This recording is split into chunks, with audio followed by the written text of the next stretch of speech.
Nosotros habíamos visto hace un rato, en realidad lo que veníamos viendo es la ecuación esta.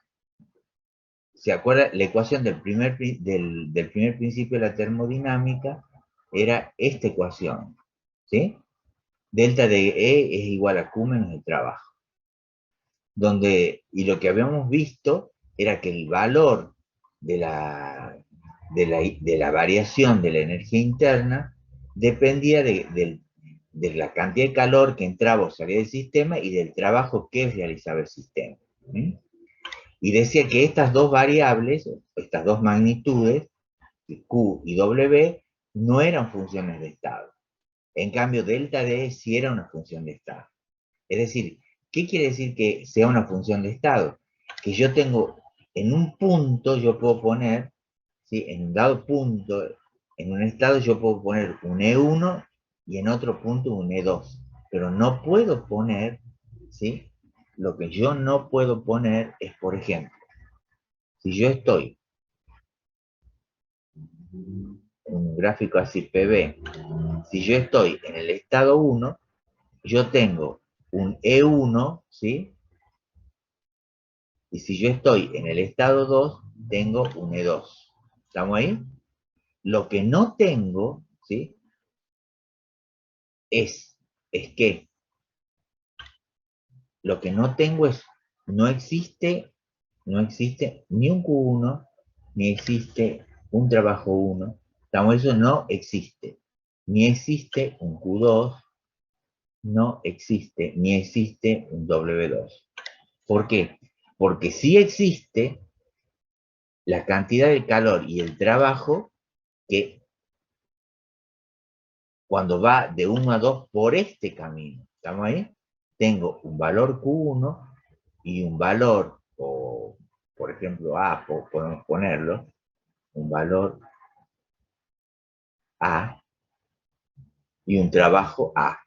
Si yo vengo por otro camino, supongamos por acá y doy la vuelta y hago así, qué sé yo, tendré un Q sub B y tendré un WB. Pero ¿cómo es el delta de E para el camino A y el camino E? ¿Cómo es el delta de E para el camino A o para el camino B? ¿Cómo son? Iguales. Iguales, ¿sí? Porque eso no depende del camino. Ya habíamos hecho un ejemplito dando valores, ¿se acuerdan? Hola, ¿o Sí, no? profe. Hola, ¿Se sí. escucha bien? Sí, profe. Sí, Sí, profe. Bueno, bueno.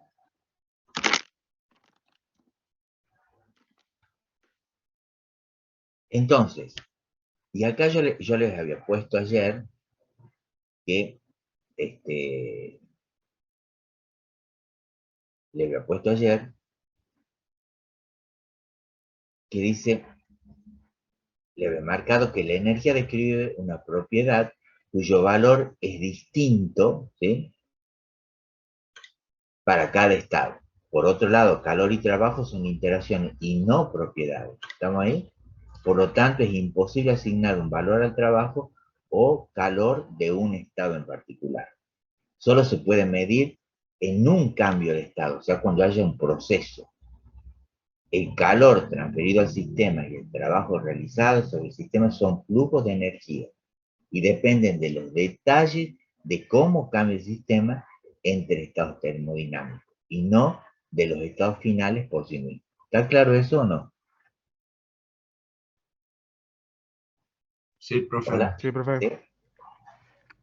Otra forma de expresar el primer principio de la termodinámica dice que la energía no se crea ni se pierde, sino que se transforma. Esa es otra forma del enunciado del primer principio de la termodinámica. Bueno, habíamos visto todo esto y además habíamos entrado a ver otra función termodinámica que era la entalpía. Y la entalpía estaba relacionada con la energía interna y el trabajo de expansión, ¿sí? Que era P por delta de B. Recordemos que delta de E si nosotros modificamos la temperatura del sistema, se modifica delta D, ¿verdad? O sea, se modifica la energía interna del sistema, ¿está? Porque es función de la temperatura. Es función de la temperatura y además delta D es un cambio cuando el sistema actúa a volumen constante. En cambio, delta DH es cuando actúa a presión constante. Fíjense acá, y después hacíamos, bueno, hemos hecho todo este cálculo, ¿se acuerdan o no? Hemos hecho el cálculo y llegamos a esta expresión que integrando que el trabajo, ¿sí?, era igual a la integral entre B1 y B2 de P de extensión, de P externa por diferencial de B. Bueno, y un proceso era irreversible. ¿Cuándo era irreversible? Cuando hay los cambios que son como cambios son infinitesimalmente pequeños, ¿sí?, entre un estado y otro. Y después habíamos dicho que los sistemas casi todos son reversibles, los sistemas termodinámicos, pero en la naturaleza los procesos son irreversibles, ¿eh? Por ejemplo, en el caso en particular si la presión externa es cero, ¿cuánto es el trabajo? Era cero. Y si yo, o sea, cuando no hay una presión externa en contra de que yo realice el trabajo. ¿Está claro esa idea o no? ¿Hola? Sí, profe. ¿Sí? Es decir, fíjense ustedes acá, a ver si lo interpretan de esta manera. A ver. Yo tengo acá un recipiente, ¿sí? Tengo un pistón, y si la presión externa es cero, ¿hay algún impedimento para que se realice el trabajo? No, porque trabajo era presión externa por dB. ¿Estamos ahí? Entonces, el trabajo, ¿sí? El trabajo es cero, porque es decir que no tengo ningún impedimento para realizarlo. ¿Estamos ahí o no? Sí, Si profe. yo ahora tengo el mismo recipiente y que quiere expandirse este gas, ¿sí?, pero la presión, fíjense, dice, la presión externa es igual a la presión interna menos un dP. O sea que la presión externa, esa es la externa, y la presión interna, hay un diferencial de P. Entonces ahí empiezo a tener un valor del trabajo. ¿Estamos ahí? Sí. ¿Sí? Entonces yo ahí empiezo a tener un valor del trabajo. ¿Y cuándo va a ser mayor? ¿Sí? Cuando la presión interna, ¿sí?, o cuando la presión interna, dice, está próxima al valor que tiene la presión interna. Entonces ahí yo voy a tener el trabajo máximo. ¿Estamos hasta ahí o no? ¿Cuál sería el trabajo máximo, profe? Disculpe, no entendí esa parte. Sí, cuando el valor, o sea, yo voy, supongamos, subiendo la presión externa, ¿sí? Y yo voy subiendo, digamos, acá, yo tengo que la presión en este punto, digamos, lo voy a escribir acá. La presión externa, ¿sí?, es menor, ¿sí?, que la presión interna. Pero tiene un valor. ¿Estamos ahí? Entonces ahí yo ya tengo un valor del trabajo. ¿Está? Porque si Sí. bien la presión interna es alta, la externa es baja, entonces yo sí hago un trabajo que no me cuesta mucho. Entonces el valor del trabajo va a ser bajo. ¿Está bien o no? Sí, ahora ¿Verdad? sí, sí entiendo. Ahora, si yo la presión externa con respecto a la interna, como dice acá, como dice en esta parte, es un qué, la presión interna menos la presión externa, digamos, es un diferencial de P. ¿Tá? Entonces, en ese momento, ¿sí? El trabajo es máximo. Cuando ya estamos próximos al valor, cuando es la interna y la externa son casi iguales, entonces ahí yo tengo un trabajo máximo. ¿Estamos ahí?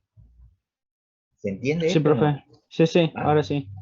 Bueno, Gracias. por eso dice, se logra un trabajo máximo de un sistema cuando tiene lugar cualquier cambio que sea totalmente reversible.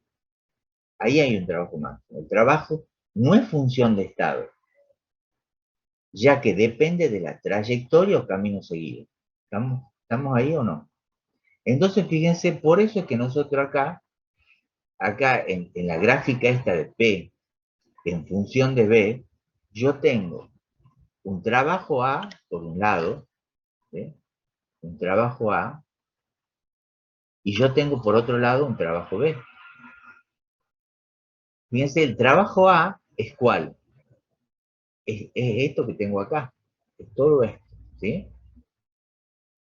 Y el trabajo B es ¿qué? Es A más toda esta otra parte. Entonces, el trabajo B es mayor que el trabajo A. ¿Estamos ahí? Pero yo lo mismo vengo del estado 1 al estado 2. Fíjense, porque el trabajo, como era P por dB, es el área bajo la curva. ¿Sí? Porque el valor, la interpretación geométrica de la interpretación geométrica de la integral es el área bajo la curva. ¿Estamos hasta ahí? Entonces, como acá el área es mayor, entonces mayor va a ser el valor del trabajo. ¿Está claro eso o no? Sí, profe. ¿Mm? Para todos. ¿Lo entienden así o no? ¿Todos lo entienden así o no? No sé el resto. Son 42 que hay ahí. Sí, profe. Bueno, entonces lo que hemos hecho después, estoy todo haciendo un repasito así medio rápido, lo que hemos hecho después es ver en cada uno de los procesos qué pasaba con el trabajo. ¿Sí? Si yo tengo un proceso isobárico, donde la presión es constante, y yo tengo que el trabajo es igual a la integral de P por dB, pero puedo sacar P afuera porque es una función, porque es constante, ¿sí? Es un valor constante, entonces la saco de la integral y entonces me queda integral de dB. La integral de dB es B2 menos B1. ¿Estamos hasta acá o no? Entonces yo puedo calcular el trabajo que es P por delta dB. Y delta D va a ser igual a Q sub P menos P por B2 menos B1. ¿Mm? Fíjense acá, ¿cuál es el área bajo la curva? Esta sería, ¿verdad? ¿Estamos hasta ahí o no? El área bajo la curva sería esto. Entonces, fíjense, es el valor de P por el valor de B sub B menos B sub A, que es el delta de B. ¿Está claro esto o no? Sí, ¿Sí? sí, Entonces, profe. entonces fíjense ustedes, después que hacíamos todo esto, veíamos que la función esta que teníamos acá, tenemos una función de estado que era delta D, y teníamos Q sub P menos B por B2 menos B1.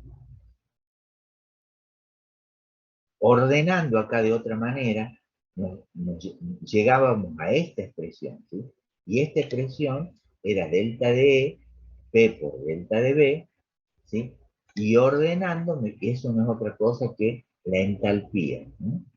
Entonces, en este proceso, entonces delta de H es una función de estado, ¿no? Entonces, muchas veces aparece delta de H igual a delta de E más P por delta de B. Después, en este proceso, que era un proceso isocórico, donde el volumen es constante, si yo de la ecuación yo tenía la integral de P por delta de B, y si delta de B es igual a 0, entonces el trabajo es 0.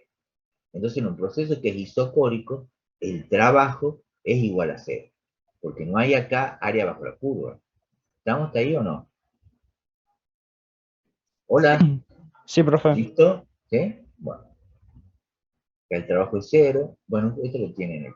En cambio, en un proceso isotérmico, fíjense acá, yo siempre parto de esta ecuación, trabajo, o sea, de la ecuación esta, porque siempre tienen que tener ustedes parten, en realidad, de la ecuación integral igual a B1, B2 de P por dB.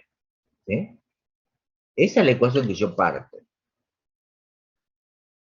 En este caso, tengo la temperatura constante y puedo aplicar la ley de gas. nRT sobre B, la aplico. ¿Cuál es constante? nRT es constante, la saco de la integral y me queda dB sobre B. Acá, ¿sí? En realidad es nRT, ¿se acuerdan? Logaritmo de B entre B1 y B2. ¿Se acuerdan o no? Hola, ¿nadie se acuerda de eso? Sí, ¿Cómo profe. integrar? Bueno, y en realidad es nRT por el logaritmo de B2 menos el logaritmo de B1. Pero por propiedades de logaritmo yo puedo poner, cuando tengo una resta de logaritmo, en realidad es un cociente. O sea, por eso pongo acá logaritmo de B2 sobre B1. ¿Está claro eso o no? Hola. Sí, profe. Entonces, si a mí me dan datos de presión, de volúmenes, uso esto. Si me dan datos de presiones, uso esto. ¿Por qué? Porque eso salía de la ecuación esta, P1B1 igual a P2B2. ¿Sí? Entonces, la relación esta era P1P2, P1,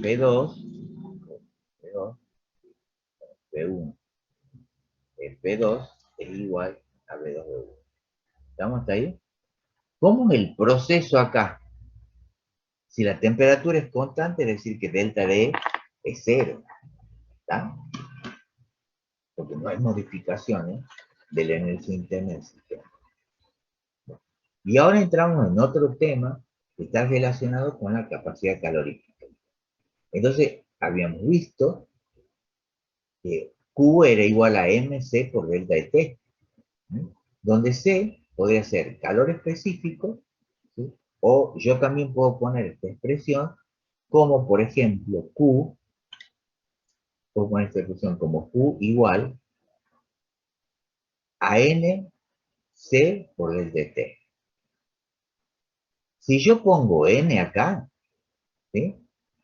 El C que utilizo es capacidad calorífica molar. Y si utilizo el C grande, si utilizo el M acá, es calor específico. Y acá está, dice, la capacidad calorífica molar de una sustancia es la cantidad de calor necesaria para elevar la temperatura de un mol de dicha sustancia 1 grado. ¿Sí? En cambio, el calor específico de una sustancia es cantidad de calor necesaria para elevar la temperatura de 1 gramo de dicha sustancia a 1 grado. ¿Sí? Cuando nosotros hablamos de capacidad calorífica o de calor específico, son propiedades que extensivas o intensivas.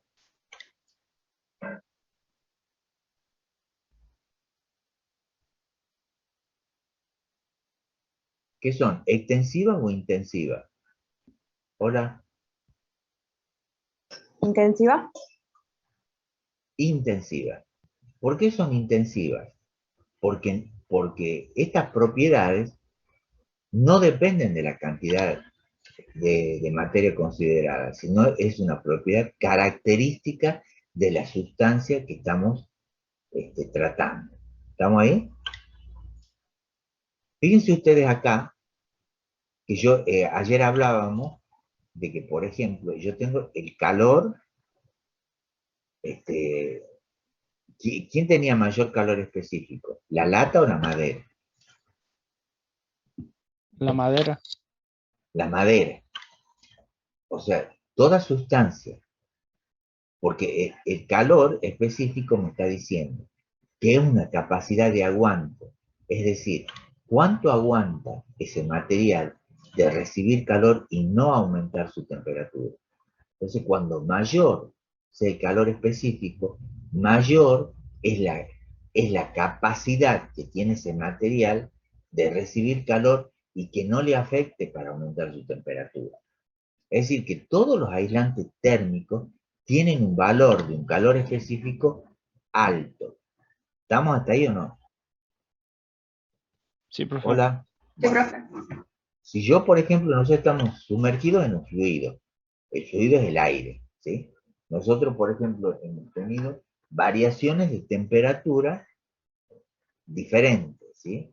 Por ejemplo, si yo tengo una variación de temperatura de ayer con respecto a hoy va a estar un poco más fresco, ¿sí? ¿O no?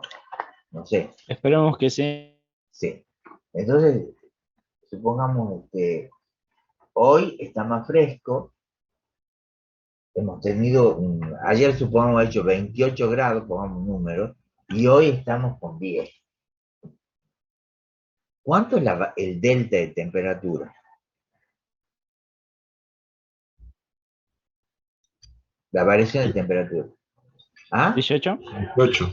18 grados, ¿sí? 18 grados centígrados y un delta de una variación de temperatura en la escala Kelvin es lo mismo que una variación de temperatura en la escala centígrada. ¿Estamos ahí? Sí. Sí. ¿Sí? Bien. En realidad, fíjense acá, este, yo en realidad no es necesario poner en Kelvin, porque yo podría poner Joule, mol, a la -1, grado a la -1, o sea, Kelvin o centígrado, porque un delta de T en la escala Kelvin es lo mismo que un delta de T en la escala centígrado. ¿Estamos hasta ahí? Sí. ¿Sí? Bueno, entonces nosotros estamos sumergidos en un fluido que es, y tenemos un delta de temperatura de ¿cuánto?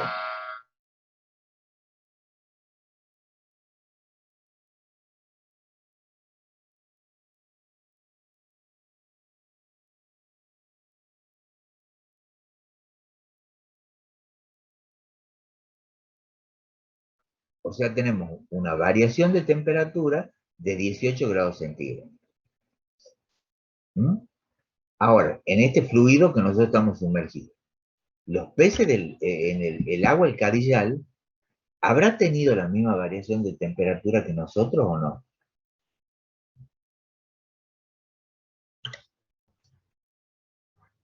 Hola, sin duda, pregunto, ¿no? ¿Cómo es la variación? ¿Cómo es la variación de temperatura en el aire, ¿sí? Con respecto a la variación de temperatura en el agua?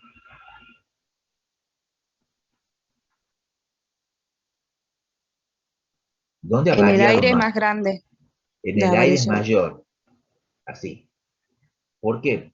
Es decir, ¿y a qué se debe esto?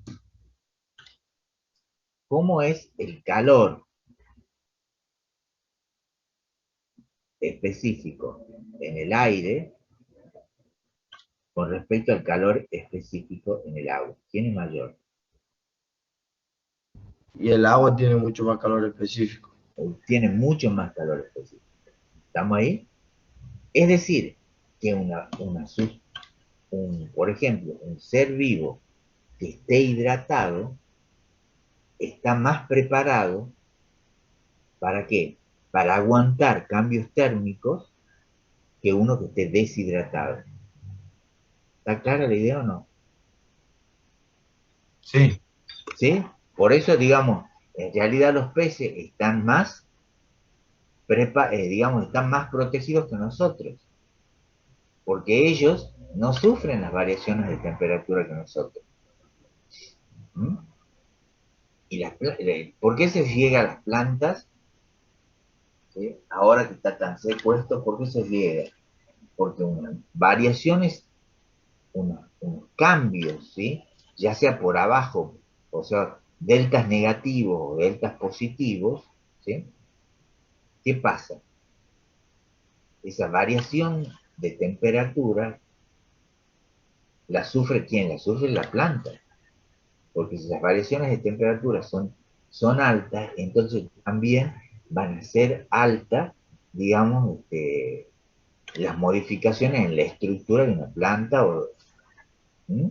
Por eso entonces, si está hidratada, va a estar mejor o más protegida.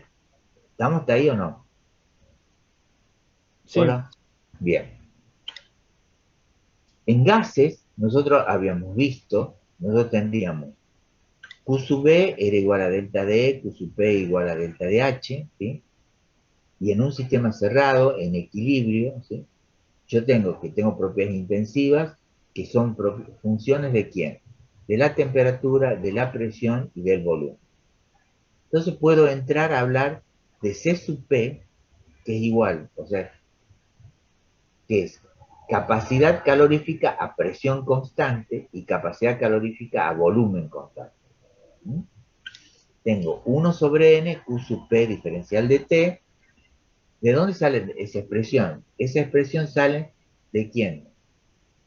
De esta expresión que habíamos visto recién, que Q, ¿se acuerdan? Q era igual a C, ¿sí? Por N, por delta de T. ¿Estamos ahí? Acá hablo de valores diferenciales. ¿Mm? Entonces, si yo tomo diferencial de tiempo, diferencial de temperatura, también puedo decir un diferencial de Q sub P, y ese diferencial es diferencial de la entalpía respecto a la temperatura a presión constante. Por eso hablamos de C sub P, que es capacidad calorífica molar a P constante. Y lo mismo ocurre acá con C sub B, que 1 sobre n es igual a Q sub B de T sobre T. ¿Mm? Es 1 sobre n, diferencial de respecto de T a volumen constante. ¿Está claro esto o no? sí, Hola. ¿Sí? Porque acá yo tengo, fíjense, estas funciones que son la energía interna y la entalpía, que son funciones de la temperatura, la presión y el volumen. ¿Está? Esas funciones termodinámicas que yo tengo acá, esas funciones termodinámicas, que son funciones de estado, ¿sí? Las puedo incorporar acá, derivando, haciendo las derivadas parciales, ¿sí? Y puedo tener esta expresión. ¿Mm? Entonces, en realidad, yo puedo poner, fíjense ustedes acá, que C sub P es la derivada de H respecto de T a P contra de. Entonces, fíjense cómo puede variar. Esto, se puede calcular porque la capacidad, el C sub P y el C sub B se va a modificar, ¿sí? Por ejemplo, acá tenemos a distintas temperaturas y presiones, ¿no? En este caso, C sub P, fíjense acá, el valor de C sub P a diferentes temperaturas del agua, ¿no? Y acá C sub P a diferentes valores de presión, ¿no? Cómo va variando el valor de C sub P, ¿no? Si variamos la temperatura o variamos la presión. C sub P es mayor que 0, C sub B es mayor que 0, C sub P siempre es distinto de C sub B. Entonces, fíjense acá, yo tengo distintas sustancias. En este caso, ¿qué tengo? Tengo CO2, ¿cómo varía C? ¿Sí? P en función de la temperatura. C en función de T, entonces para el CO2, el agua, el hidrógeno, entonces C sub P puede tener esta forma.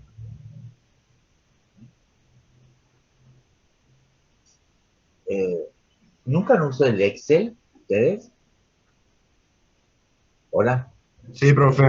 Sí. Bueno, ¿ha visto cuando le sale un gráfico que es una curva y ustedes pueden poner, hacer, representar la ecuación, dice, de esa curva? Y les da una expresión de este tipo, para este tipo de curva, ¿sí? Un término de t a la 0, t a la 1, t a la 2, ¿sí? Y estos se llaman coeficientes, ¿tá? Toda curva, ¿sí? Puede tener esta forma, ¿tá?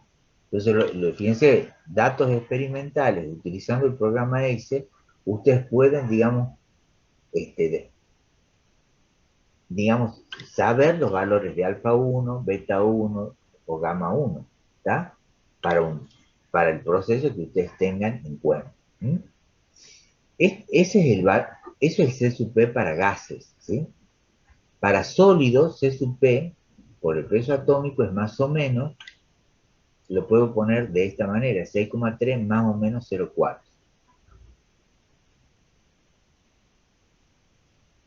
A temperaturas más bajas se cumple la ley de Bay, dice, y se puede representar de esta manera, ¿sí?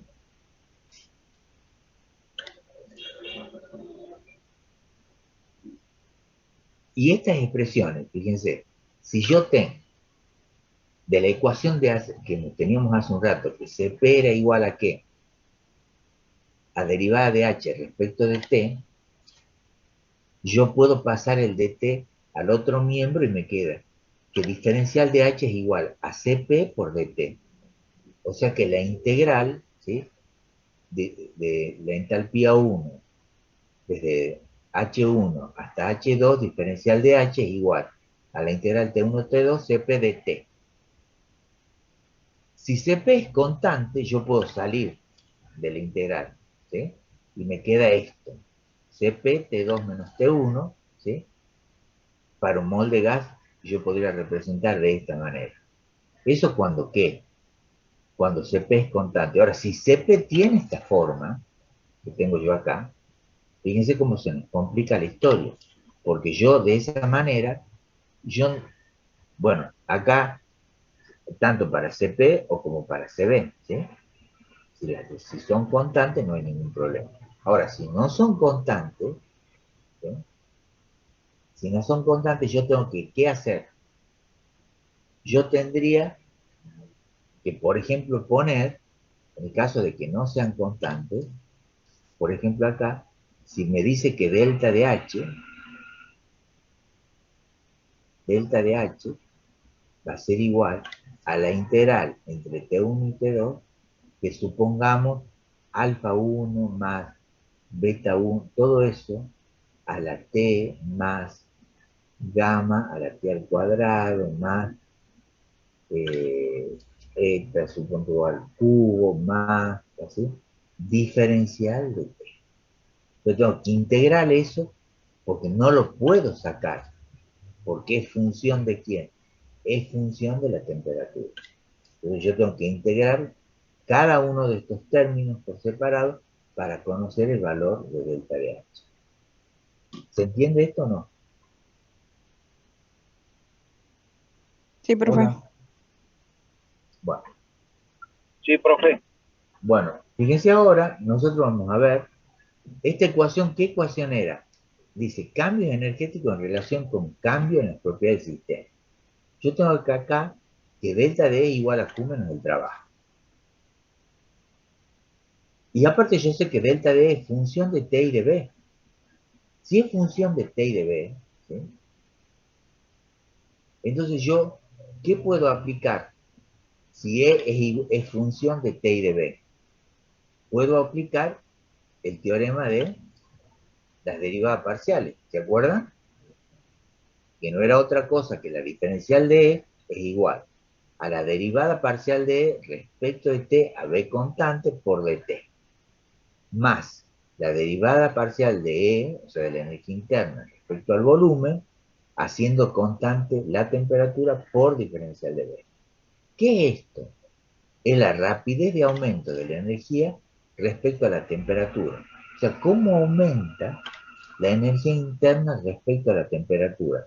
Y esto es la velocidad de cambio, ¿sí? O la velocidad de aumento de la energía, dice, respecto al volumen, ¿sí? A temperatura constante. ¿Está claro esto o no?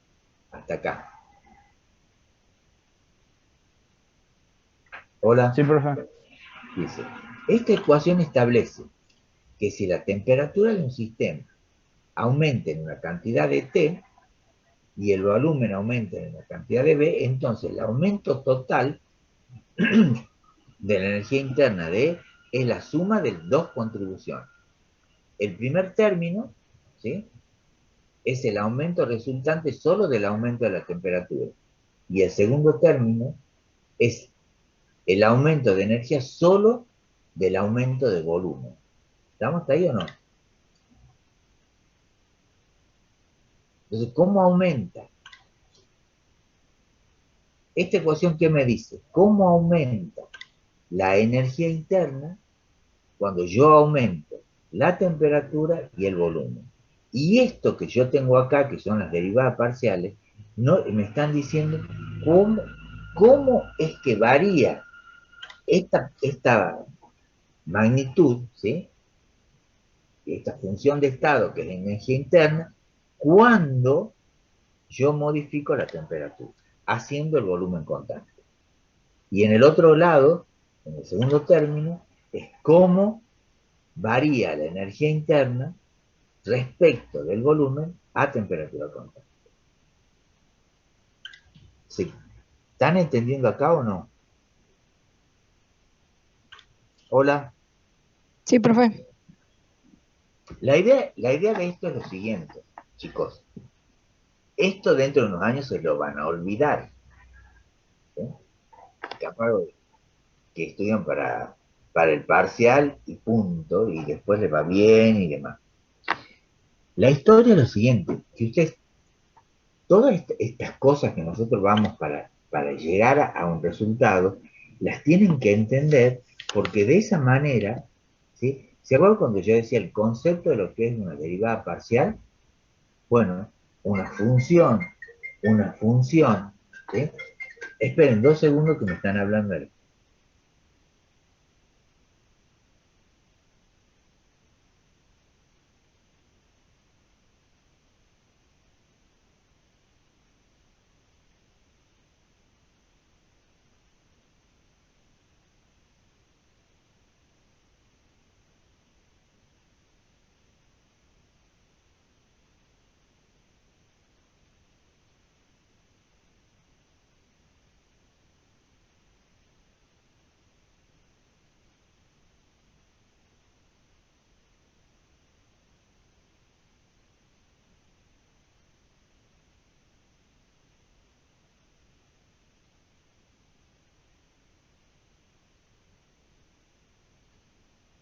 Entonces, la importancia es que ustedes manejen esto, ¿está? Hola, eso es lo importante acá, que ustedes tengan el concepto, porque una vez que lo hayan entendido a este concepto, ¿sí?, de cómo aplicar un teorema de las derivadas parciales y que en realidad hacer el uso de la matemática abre la cabeza, ¿estamos ahí? Bueno, entonces, acá yo le he puesto en esta otra parte, no es puesto de otra manera, ¿sí? Explicado de otra manera, pero es lo mismo que yo he ido hablando, ¿sí? Entonces hay una experiencia que es la experiencia de Jules Gay-Lussac, dice, para los gases. Puede hacerse, por lo menos, en principio, mediante el experimento ideado por Jules, ¿sí? Es la expansión libre adiabática, ¿En qué consiste? Fíjense, yo tengo acá un recipiente que tengo una presión 1, un volumen 1, acá está cerrado, ¿sí? Mediante una llave L1, y el recipiente de B tiene un volumen B2 y una presión P igual a 0. Entonces, fíjense acá, dice, el conjunto está aislado térmicamente, o sea que Q es 0 en los alrededores, o sea que no hay una entrada ni salida de calor, ¿sí? Y bueno, si abro la válvula L, si abro la válvula L, ¿qué pasa? Hay un cambio de volumen, ¿sí? ¿Hay trabajo? No hay trabajo. ¿Por qué no hay trabajo? Porque habíamos dicho, si la presión es 0, o sea, si hay vacío de este lado, entonces no hay ningún impedimento para que el gas se expanda. Si no hay impedimento, entonces el trabajo era igual a 0. ¿Está? ¿Estamos hasta ahí o no? Sí, Sí. profe. Bueno. ¿Y por qué es Q0? Dice por ser un proceso adiabático. Se llama proceso adiabático cuando no hay intercambio de calor y el calor es igual a 0. No ingresa calor al sistema ni sale calor del sistema. Yo digo Q es igual a 0. Entonces, planteando la ecuación de partida que nosotros teníamos, que trabajo era igual a la integral de P por dB, y como P igual a 0, entonces el trabajo es 0. Expansión al vacío. Planteando nuevamente esta ecuación, Q igual a delta de E más trabajo, ¿sí? Delta de E es igual a 0, ¿está? Porque si Q es 0 y trabajo es 0, entonces delta de E es 0. O sea que E2 es igual a E1. ¿Estamos hasta ahí o no? Hola. Sí. Dice, como el sistema y el agua, o sea, el sistema este y el agua que lo rodea se encuentran en equilibrio térmico, dt es igual a 0. Entonces la ecuación se reduce a la ecuación de partida que teníamos hace un rato. Entonces el dE sobre dt, a B constante, era igual a 0. Entonces me queda, ¿sí?, esta expresión, que es el segundo. ¿Está claro esto o no? No. Hola. Nosotros de cuál expresión partíamos? De la expresión que decíamos, que dE era igual a la derivada de respecto de t a b constante por dt, más la derivada de a volumen constante respecto de b a t constante por diferencial de b. ¿Está? Entonces acá, fíjense, yo, ¿qué he dicho? Como acá la temperatura era 0, ¿estamos ahí? Entonces, este miembro se hace ¿qué? Es igual a 0. Y como yo digo que E2 es igual a E1, esto, el diferencial de ¿cuánto vale? 0. ¿Sí? Como, como hemos visto que acá ha habido un aumento de volumen, yo digo que el aumento de volumen es distinto de 0. Por lo tanto, lo que es 0 es esto. Es decir, la energía interna es constante. No depende del volumen ni la presión a temperatura constante. ¿Estamos ahí o no?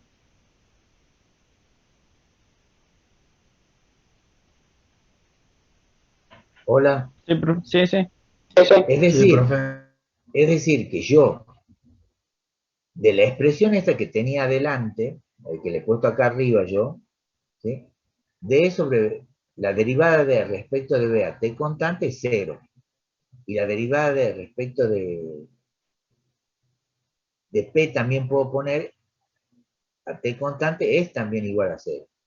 Y de la misma manera puedo poner esta otra, de esta otra forma. ¿Está claro eso o no? Hola. Sí, profe. Bien.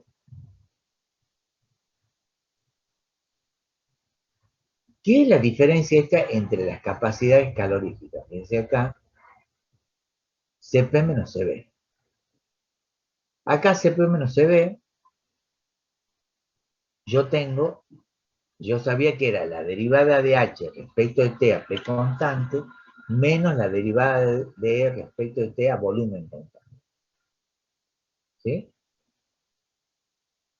Está claro eso, ¿no?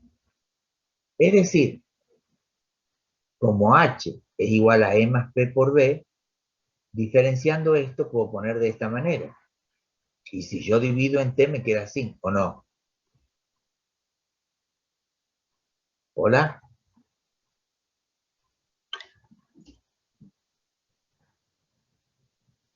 ¿Está claro por qué después he llegado a esta expresión o no?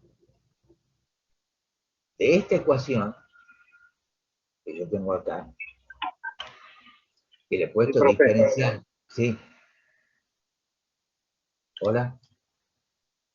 ¿Me entienden o no?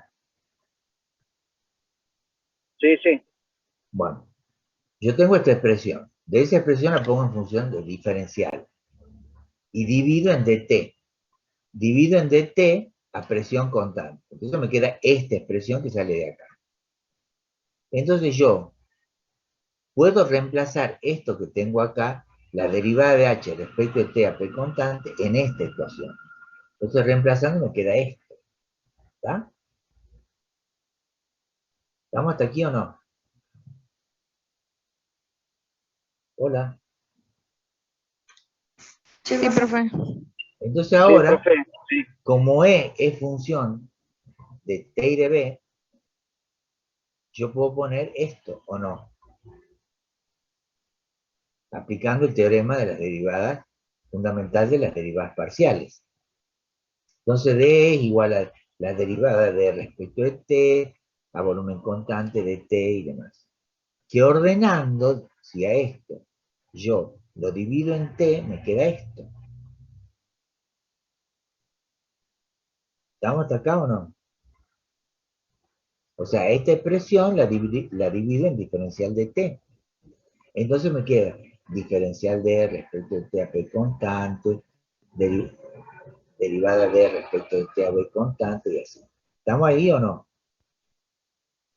Que esto es un diferencial de t sobre el diferencial de t, que lo simplifico, ¿sí? Y me queda, y yo puedo reemplazar eso en 2, que es esto, ¿sí?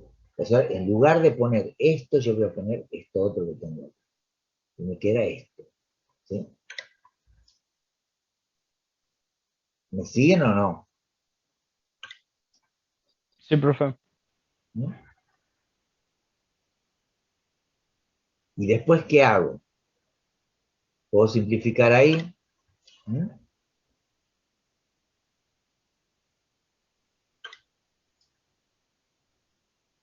Y me queda esta expresión. De CP menos CB,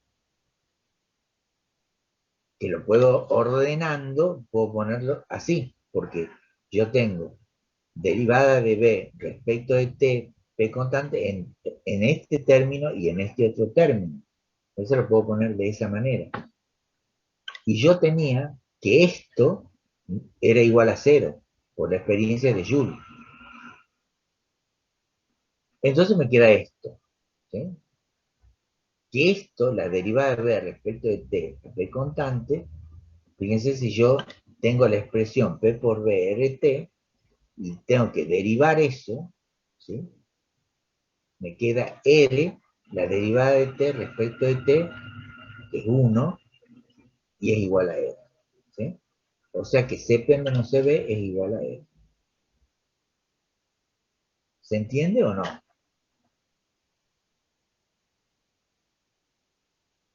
Hola. Sí, Sí, ¿Ah? profe. Bueno.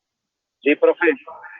Entonces llegamos a que si a ustedes Fíjense, hemos hecho todo este recorrido de acá para ver que CP menos CB es cuánto, es igual a R, ¿sí? Pero bueno, este desarrollo matemático y este uso del resultado de la experiencia de Joule nos han servido para llegar a ese valor, ¿no? Para gases ideales, porque estoy utilizando P por B igual a RT. Entonces, bueno, acá es un poco cuál es la relación entre CP y CB. Bueno, yo lo puedo poner de esta otra manera, ¿sí?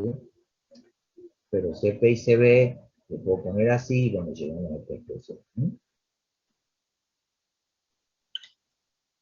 Esta otra forma, ¿sí? Que le he puesto acá, ¿sí? ¿Qué es un proceso adiabático? Un proceso adiabático es aquel proceso donde Q es igual a cero. Era que no cambiaba calor ni de adentro para afuera ni viceversa. Exacto. O sea que el Q es cero. Si el trabajo es cero, fíjense, todo, si el Q es cero, entonces todo el delta de E es función, digamos, del trabajo que se realiza. ¿Sí? Si se hace sobre el sistema o si el sistema tiene que entregar un trabajo. Por ejemplo, un trabajo de expansión. ¿Quién lo hace el trabajo? ¿El sistema o el ambiente?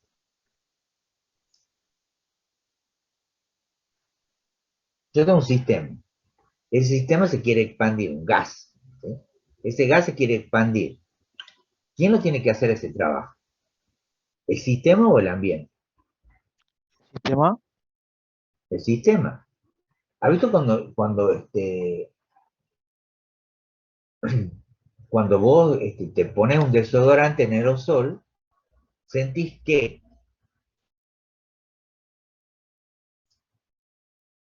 frío? Frío. ¿Por qué? Porque el gas ese está comprimido, ¿sí? Como no entra ni sale calor del sistema ese, ¿sí? Y se expande, entonces no tiene otra cosa que hacer el sistema que gastar la energía interna que tiene. ¿Estamos ahí o no? Y si gasta la energía interna, disminuye la temperatura. Y al disminuir la temperatura, por eso siento frío. ¿Está claro ahí o no? Sí. ¿Mm? A ver, por ejemplo, yo digo lo siguiente. Por ejemplo, a ver, veamos acá.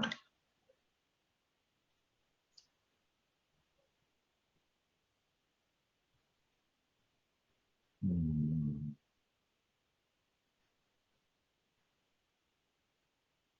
Acá Bernabé González y José González.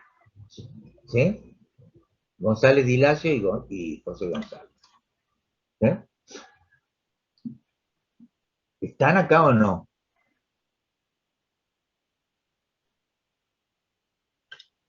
Parece que están dormidos. ¿No están? Bueno. Supongamos dos personas, ¿sí? Entonces, o José González, digamos, se levanta esta mañana, no ha desayunado, ¿sí? Entonces, no ha entrado. ¿Cómo es el Q en el sistema de él? El Q es cero. Pero él ahora, González, si es que contesta González, ¿verdad? José González. Entonces, Q es igual a cero. ¿Por qué? Porque no ha desayunado, no ha entrado energía al sistema de José González. Pero José González ahora está respirando, o está durmiendo, no sé, está gastando energía. ¿De dónde está? ¿Cuál es la energía que está gastando González? La energía interna. La energía interna. O sea, la energía que él tenía de reserva. ¿Mm? Porque cuando está claro, entonces gasta esa energía de reserva. Porque, por ejemplo, si si González Bernabé él se ha desayunado, o sea que el Q es mayor que 0, ¿sí? Y él está respirando, está escuchando, está gastando energía. ¿Sí? Entonces, acá hay una delta D, ¿sí? Acá es menor que 0. Porque yo, ¿qué he hecho acá? Estoy realizando un trabajo a expensa de ¿quién? Del gasto de energía interna. Entonces, en cambio, Bernabé González Dilacio, el Q es mayor que 0. ¿Sí? Ahora, si o sea que el Q es igual al delta D más el trabajo. Tú estás respirando ahora, no estás pensando no, ¿sí? Pero él está respirando, ¿sí? Una parte del Q del desayuno lo utiliza para realizar trabajo, ¿sí? Y el resto que se ha desayunado de más, ¿sí? ¿Dónde va? A la reserva. Al flotador, ¿sí? Va a la reserva que nosotros tenemos, ¿sí? Entonces forma la grasa. Entonces yo digo, esa es la reserva, esa es la energía interna. ¿Estamos ahí? Que cuando la va a utilizar él, cuando el Q de él es igual a 0, entonces adiabático. ¿Está claro eso o no? ¿Se entiende? Sí, sí, profe. Bueno, esa es la idea, un poco que entiendan. Es decir, que cuando yo realizo un trabajo en el cual yo no le estoy dando, o sea, tengo que hacer un trabajo donde el Q de ese sistema es 0, o sea, no le doy dando energía externa o calor, entonces sin duda ese sistema va a tener que modificar su energía interna. Entonces por eso dicen, fíjense ustedes, Q es igual a 0, delta de E es igual a menos el trabajo, D es igual a menos dW, ¿sí? O sea que CB es igual a la derivada de E respecto de T a volumen constante. O sea que lo puedo poner de esta manera. Como el trabajo es P por dB, ¿sí? Y CB por dt es igual a menos P por dB, ¿sí? Entonces, para un gas ideal, bueno, hago el reemplazo, me queda esta expresión, ¿sí? Y dt sobre, puedo ponerlo esto como dt sobre T, R, dB sobre B, CB, ¿sí? Integrando, me queda esta expresión, que llego, el resultado de esta integral, dt sobre t es logaritmo de t2 sobre t1, menos RCB logaritmo de b2 sobre b1, que también lo puedo poner como logaritmo de t2 sobre t1 igual a logaritmo de b2 sobre b1, RCB, puedo invertir eso y me queda logaritmo de t2 sobre t1 igual a logaritmo de b1 sobre b2 y le saco el signo negativo que tengo acá. ¿Estamos hasta ahí o no? Hola. ¿Me están siguiendo? Sí, profe. De esta manera, yo al sacarle el signo negativo, invierto esto. ¿Sí? Y puedo sacarle también que, como tengo logaritmo acá y tengo logaritmo acá, saco los logaritmos y tengo esta expresión. Y esta es una relación, ¿sí? Esta expresión que tengo acá es relación de temperatura, relación de temperatura con el volumen. ¿Estamos hasta ahí o no? ¿Sí? De igual manera, ¿no? Entonces, en un proceso, ¿qué procesos son estos? Procesos adiabáticos, ¿no? Entonces, fíjense, ya tenemos procesos isotérmicos, temperatura constante, procesos isobáricos, presión constante, procesos isocóricos, volumen constante, procesos adiabáticos, Q igual a 0. Entonces acá ya tenemos, ¿sí?, qué relación existe entre la temperatura y el volumen. Y fíjense, de igual manera, nosotros podemos ir calculando si P1 por B1 sobre T1 es P2, B2 sobre T2, podemos poner T2 sobre T1, ¿sí?, y elevar, ¿sí?, todo esto, T2 sobre T1 no es otra cosa que B1 sobre B2 a la RCB, ¿sí? Y si yo digo que gamma es CP sobre CB, o sea, es RCB más 1, yo puedo poner esta expresión y también puedo poner en función de gamma. Y llego ordenando todo esto a esta expresión que me dice que P2 sobre P1 es igual a B1 sobre P2 a la gamma, o ponerla de esta forma. Estamos acá, esto en relación P y B. Ya tenemos relación T y B, y esta es la relación entre P y B, y la otra relación que existe entre T y P. También se parte, fíjense, de esta ecuación, ¿sí?, poniendo B1, B2, que es lo mismo que poner P2 sobre P1, ¿sí?, porque y puedo ir reemplazando, ¿sí? Y esta expresión es la expresión, la relación que existe entre T y P. ¿Estamos hasta acá o no? Hola. Sí, profe. Bueno. Fíjense acá. Ese coeficiente gamma, que no es otra cosa, el coeficiente gamma que yo tengo acá, gamma, que es CP sobre CB, yo tengo se lo puedo calcular, ¿no? P, yo tengo que ir de A a B, ¿sí? ¿Cómo voy de A a B?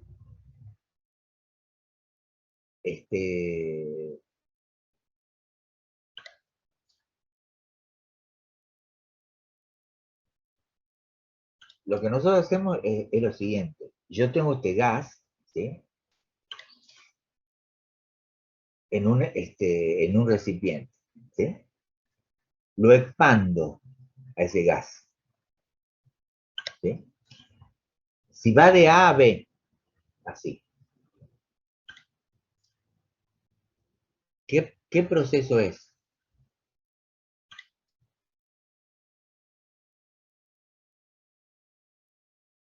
De A a B es un proceso como ¿Adiabático?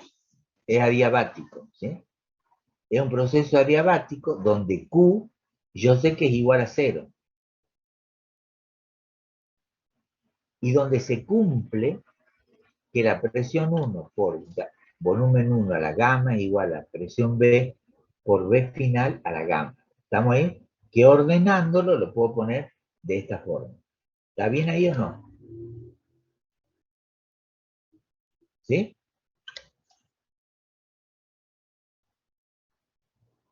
Hola. Sí, Sí, profe. profe.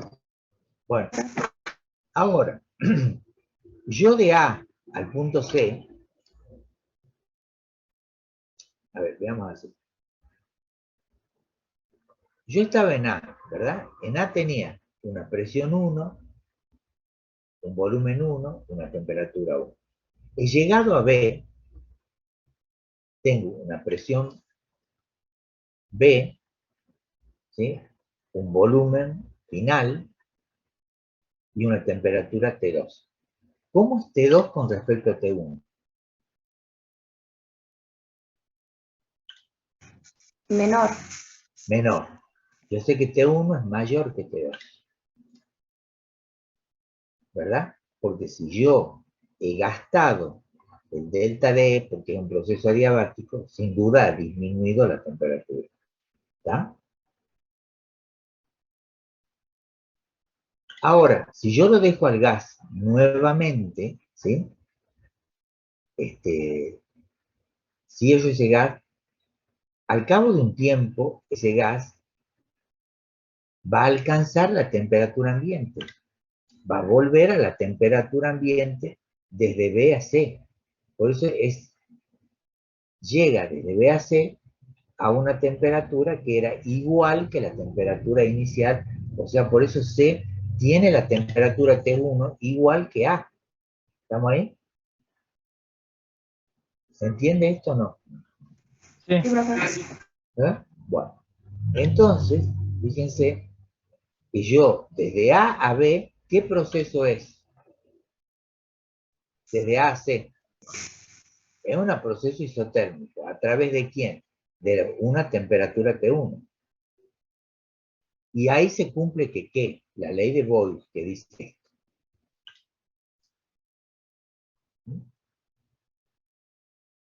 La ley de Boyle, que dice que P1B1 igual a P final sobre el volumen final, y lo puedo poner de esta manera. ¿Estamos ahí? Que si ustedes se fijan, este miembro, ¿sí? Con respecto, ¿sí? Tengo yo este miembro,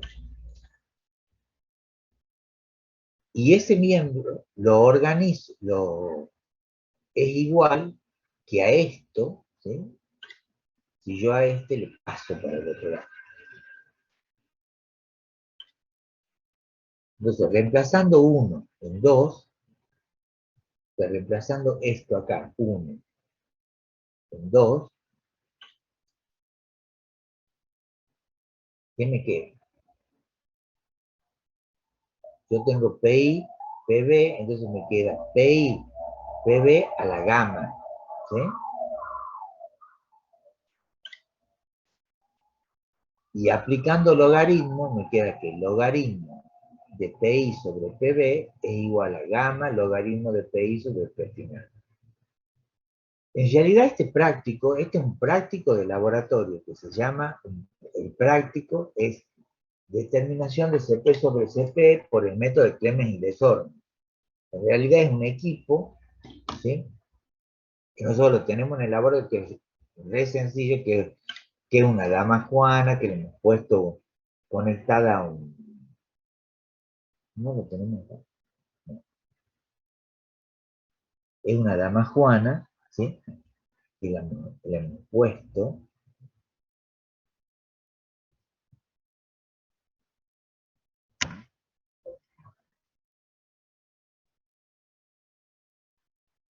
Ya, espera, 2 segundos.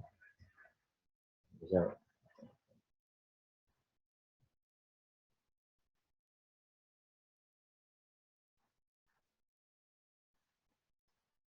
¿Ya no han visto los prácticos del problema o no? Sí, profe. ¿Y qué parece? El do creo que es el único que no entendí. Ajá. No sé ni qué es el do, ¿no? Porque a mí no me lo han pasado. Y ya, Profe, sí. ¿usted va a explicar los prácticos u otro profesor? Yo de la teoría, yo voy a tener un horario de consulta. ¿Ah? Entonces, Claro. en ese horario de consulta ustedes me pueden preguntar lo que quieran, ¿sí? No estoy buscando a ver si tengo acá algo.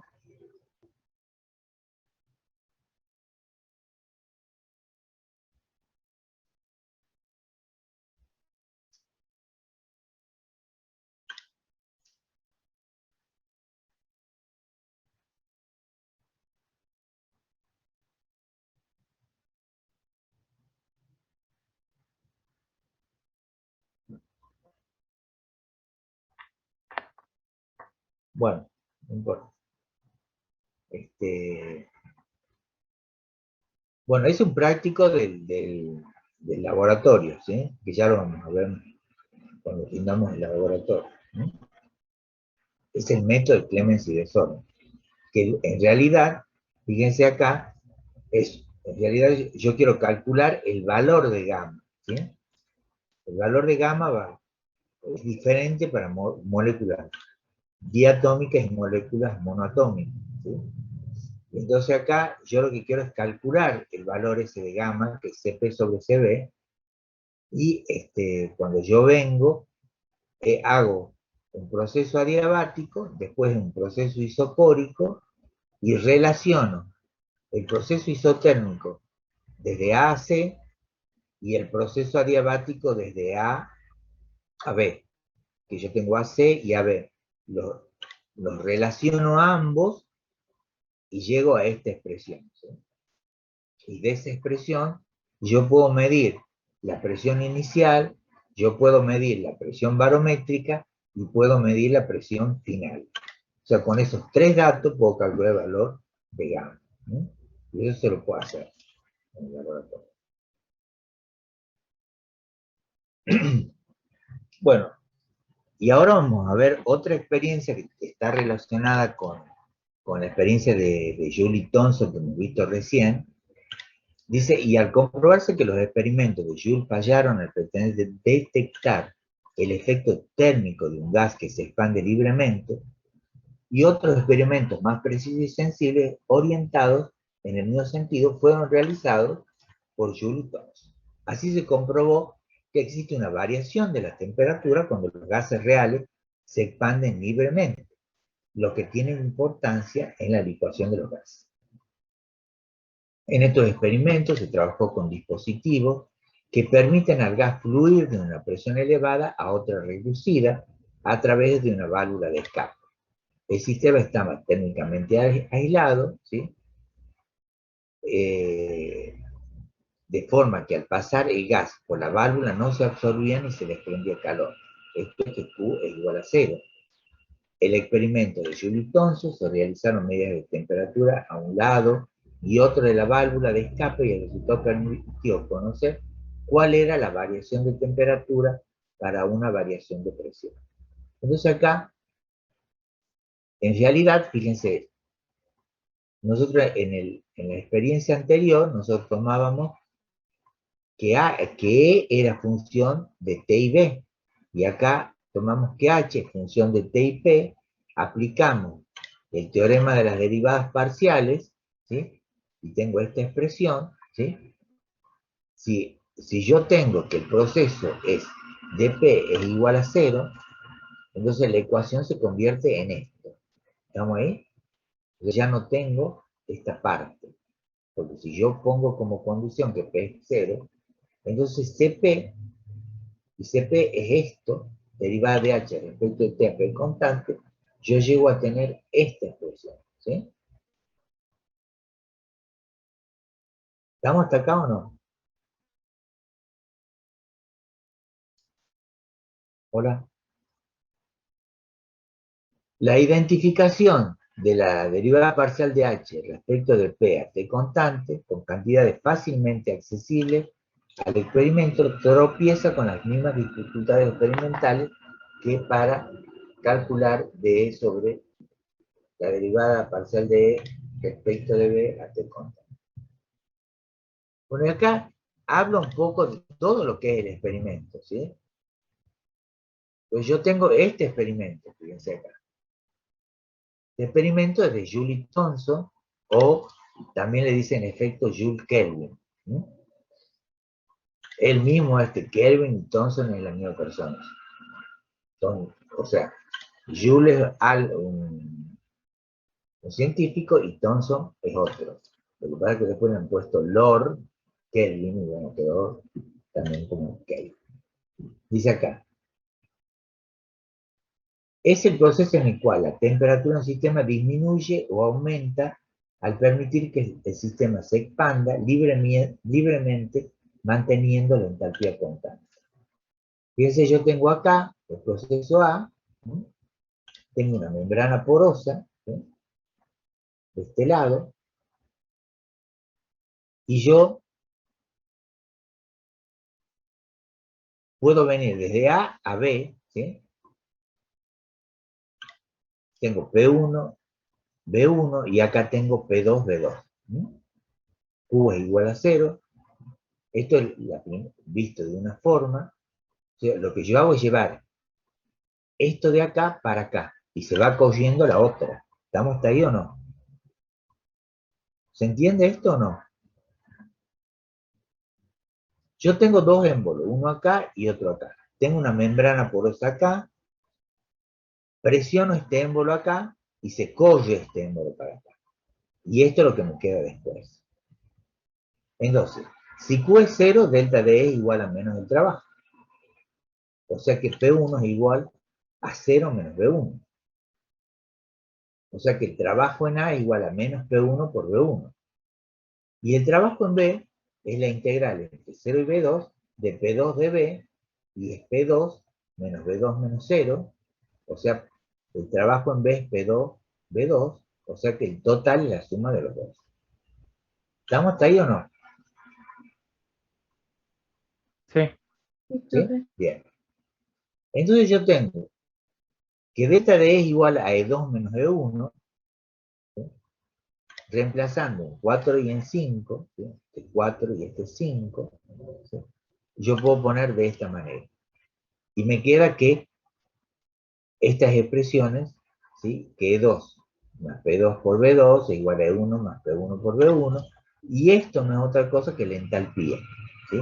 Ahí es H2 y H1, o sea que H2 menos H1 es igual a delta de 0, y esto es un proceso isoentálpico. En este proceso el cambio de presión y temperatura y la disminución de temperatura medida menos delta de T y de la presión menos delta de T se combinan en la siguiente relación, ¿sí? Y yo las puedo poner como de esta manera.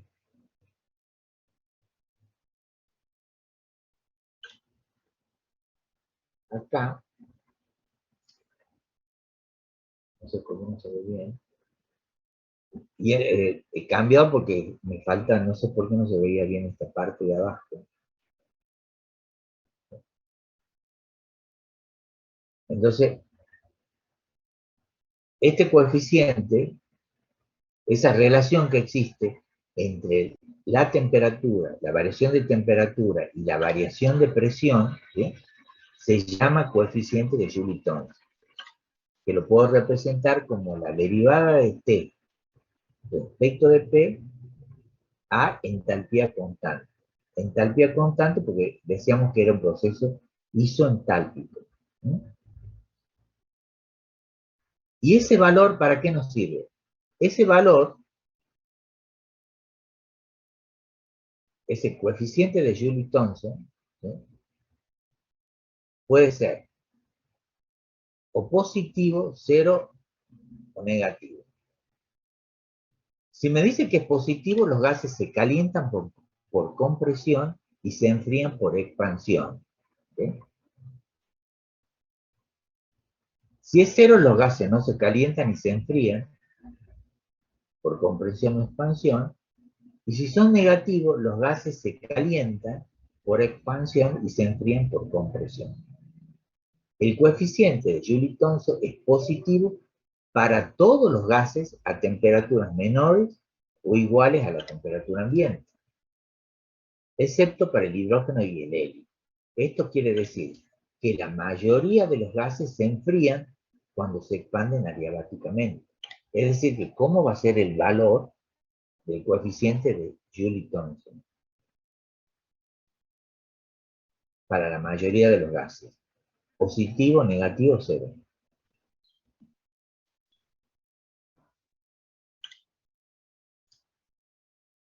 Positivo. Positivo. Entonces el oxígeno, o sea, si yo por ejemplo tengo acá, veamos acá, dice, hay una temperatura que dice, todo gas tiene una temperatura sobre la cual el coeficiente de Joule-Thomson es negativo, la temperatura de inversión, ¿sí? Sin embargo, las temperaturas de inversión para la mayoría de los gases son más altas que las temperaturas ambientales. Entonces, por ejemplo, yo tengo acá, si es positivo, siempre será negativo, negativo, por lo tanto será negativo. Fíjense acá, yo tengo esto aquí. temperatura en función de P. Y acá tengo esta curva. ¿Qué quiere decir? Todos los gases que estén en esta zona, tengan el valor del coeficiente de Joule y Thomson en esta zona, ¿cómo van a ser?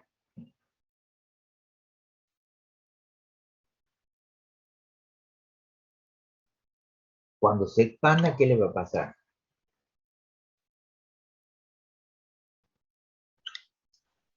Se van a enfriar, Y cuando se comprima, se calientan. se calienta. ¿Quién hace la compresión? ¿Quién comprime un gas? ¿Quién comprime a un gas? La presión. ¿Sistema? No. A ver. Un gas se quiere expandir. ¿Estamos ahí? Para expandir el gas, el sistema es el que hace el trabajo. ¿Está? Por lo tanto, gasta su energía interna, ¿verdad? Gasta su energía interna para poder, ¿qué? Expandirse, por eso se enfría. Ahora, si el medio ambiente quiere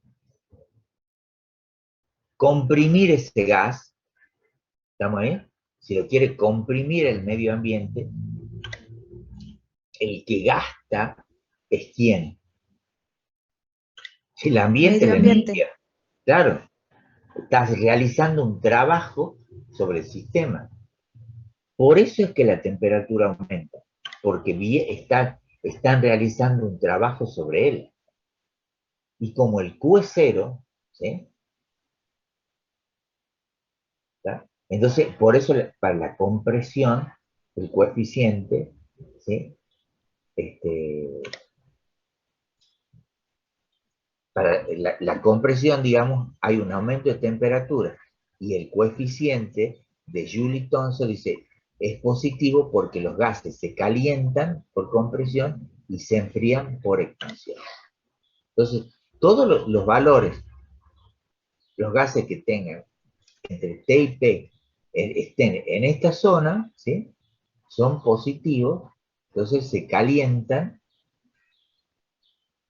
cuando se comprimen y se enfrían cuando se expanden. Y estos son negativos cuando ocurre lo contrario. ¿Estamos hasta acá o no? Sí, profe. Sí. Entonces, ese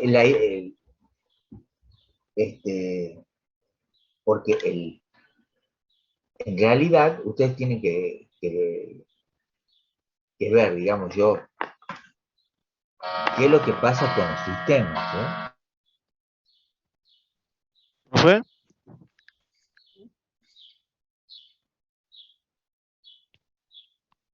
¿sí? ¿Qué sería la curva roja esa que está en la gráfica? La curva roja es la que separa, digamos, y es el comportamiento que tendrían los gases ideales.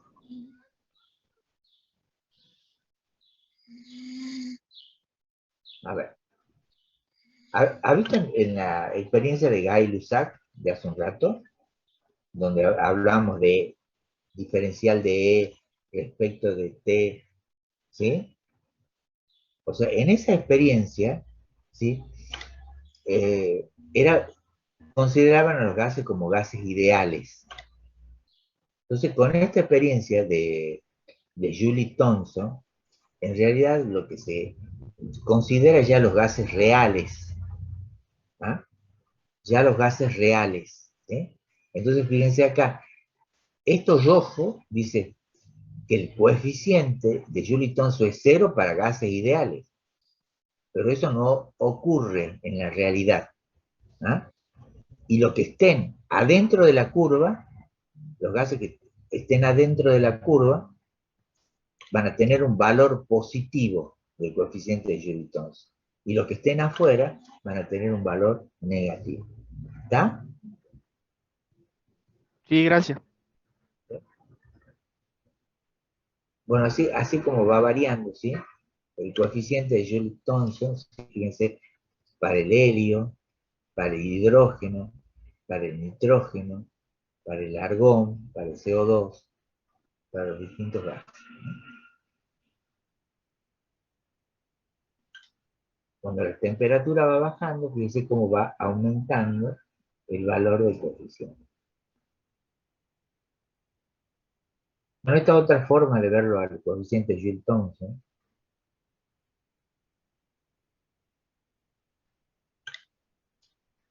Fíjense acá, ¿esto qué es?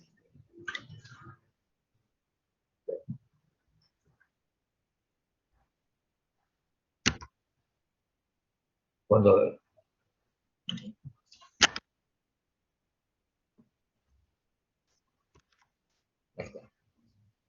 fíjense acá, este es un extinguidor de incendio y de CO2 tengo acá adentro, ¿sí?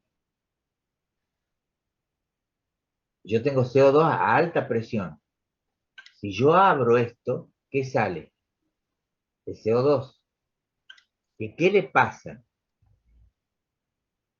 ¿Qué es eso? Como sale frío y hay humedad, lo que se condensa en realidad es el agua que hay en el ambiente. Entonces, por eso aparece ese humo. ¿Está claro eso o no? Y es como una capita de Sí, nieve, ¿eh? ¿No? Fíjense acá, esto es, el aire fue licuado por primera vez en 1895 por el método de Linde, ¿sí? En este procedimiento el gas se comprime con una bomba, fíjense esto es una bomba, que va comprimiendo el gas, ¿sí? Pasa después de la bomba esa por un refrigerante, ¿sí?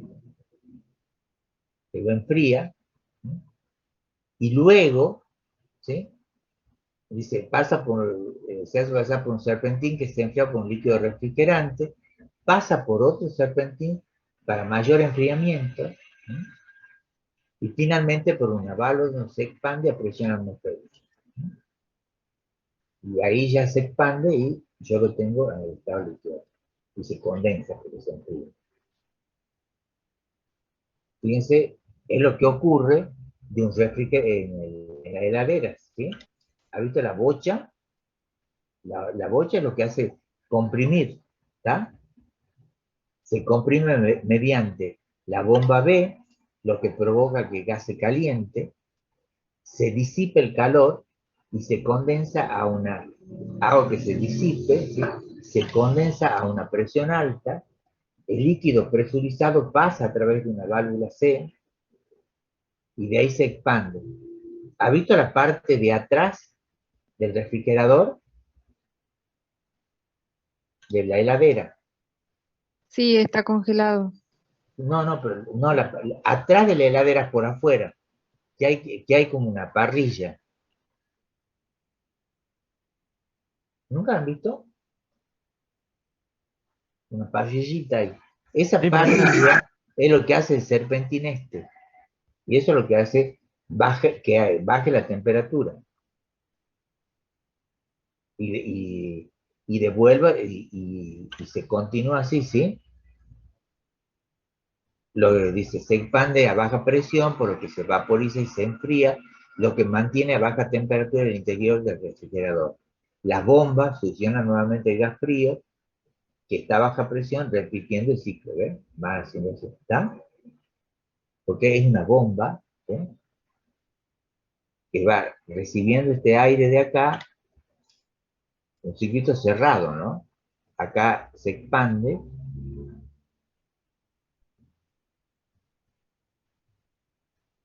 y acá, por ejemplo, acá la forma de las nubes y la nieve en las cumbres de las montañas se debe a la expansión adiabática de las corrientes de aire caliente que ascienden a las regiones de baja presión atmosférica. ¿Mm? Por ejemplo, acá no es que se debe a la expansión adiabática de los gases, se expanden adiabáticamente y enfrían el lugar. Entonces, como ahí hay agua, esa agua es lo que da ese, esa estela que van dejando los aviones. Fíjense acá, yo tengo convección Eso lo van a ver mejor en el clima, supongo. ¿Sí? Convección en la Tierra, ¿sí? Tengo alta presión, aire desciende, ¿sí? Baja presión, aire asciende, aire cálido y húmedo, formación de nubes y lluvia. En la Tierra, debido a la densidad del aire, depende de la temperatura. El aire caliente va a ir para arriba y el aire frío se hunde, porque el aire caliente es menos denso que el aire frío. Esto es lo que los científicos llaman convección. Convección, algo cuando están calentando, lo mismo ocurre cuando calentamos un poco de agua en un jarro, ¿sí? Para hacer un té o lo que quieran. Entonces, se va subiendo lo más denso, va bajando lo más denso que está frío y sube lo menos denso. La convección son los procesos que permiten la formación de las nubes. Cuando brilla el sol, el aire que se encuentra a nivel del suelo, que esto contiene vapor de agua, es calentado y comienza a elevarse.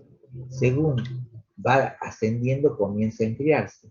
Las nubes se forman cuando el aire húmedo se enfría por debajo de una temperatura crítica.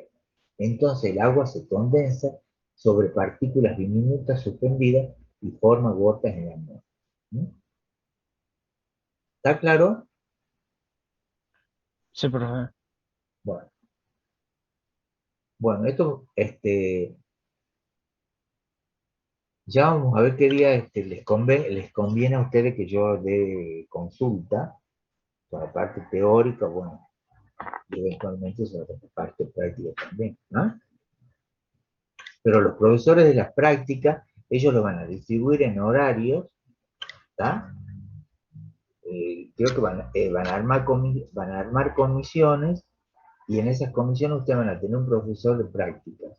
Y en esa a ese profesor de práctica es al que ustedes tienen que ir para las preguntas, los problemas. ¿Ah? De cualquier manera yo Bueno, puedo... ¿Ah? no le ¿Cómo? decía, ¿para cuándo sería eso ya, digamos, las comisiones? Y la están por armar esta semana. Lo que pasa es Ah, que listo. ¿sí? Como ahora se ha modificado esto porque han abierto nuevamente la inscripción para que puedan inscribirse los que no se habían inscrito, entonces van a esperar que se inscriban todos y armar las comisiones. ¿Ah? Profesor, ¿Listo? Sí. ¿qué se sabe que va a pasar con los laboratorios? Es así, hemos hablado el primer día de clase. Nosotros lo que vamos a hacer ahora es, vamos a rendir el primer parcial, después vamos a rendir el segundo parcial, ¿sí? Y los que tengan en condiciones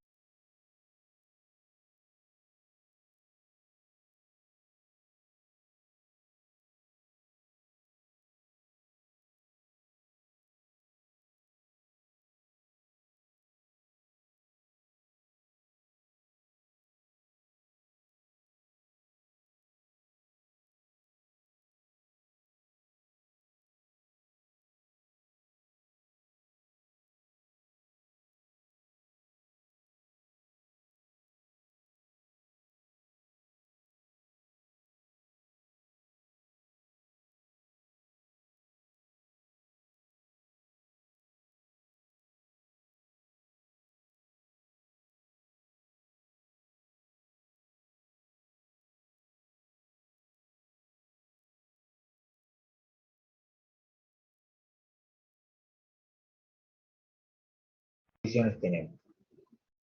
¿Está claro? Sí, gracias. Bien, hasta luego. Entonces nos estamos viendo el martes, ¿está? Hasta luego.